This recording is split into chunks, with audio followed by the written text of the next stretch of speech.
But I want to get into one thing here, and then we'll end it. We just leave number 6 for another day. And that is the great crocodiles.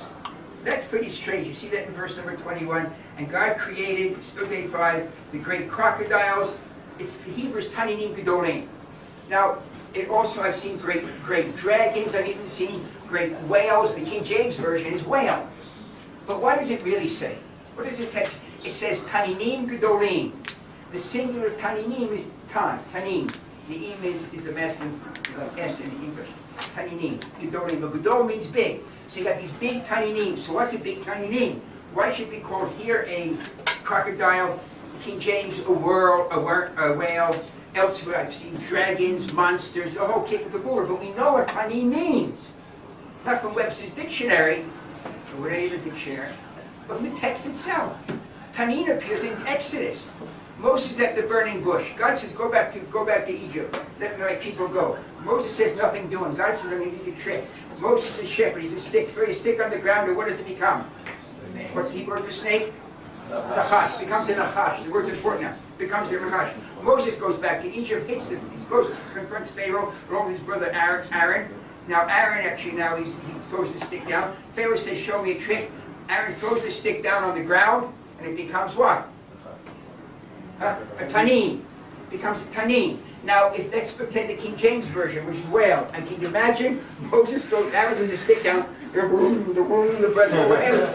I mean, at that point, Pharaoh said, let your people go. When it became a crocodile, the fact that there's no statement that Moses says, oh, good grief. Moses said to Aaron, I wanted a snake, and you gave me a crocodile? What are you doing to me, Aaron? Let's get out of here. We can't control this thing. No, it's the same event.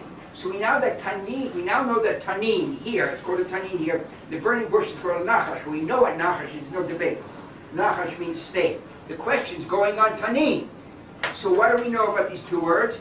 We know that in Genesis chapter 1, only general categories are listed, except for Adam. So a few sentences. So Tanin has to be a general category, right? Genesis chapter 1, Tanin Gedolim, the big Taninim. Tanin has to be has to be the general category within which falls snake, nachash. And it is what? Reptile. It means big reptile. That's what it means, not crocodile, big reptile. Now that's kind of interesting, because the first major translation into a totally foreign language, not like Aramaic, was the Septuagint. Translated the Hebrew Bible from Hebrew into Arabic. Ptolemy wanted put 70 Jewish scholars in, and they changed words around to make it let's say Ptolemy friendly, Greek friendly. But the irony is, had the Greek translation been faithful to the Hebrew, how do you translate big reptiles into Greek? Because that was a Greek translation. Well, how do you do it? You all know the word. Dinosaurs. Dino means big or terrible. Saurus means reptile.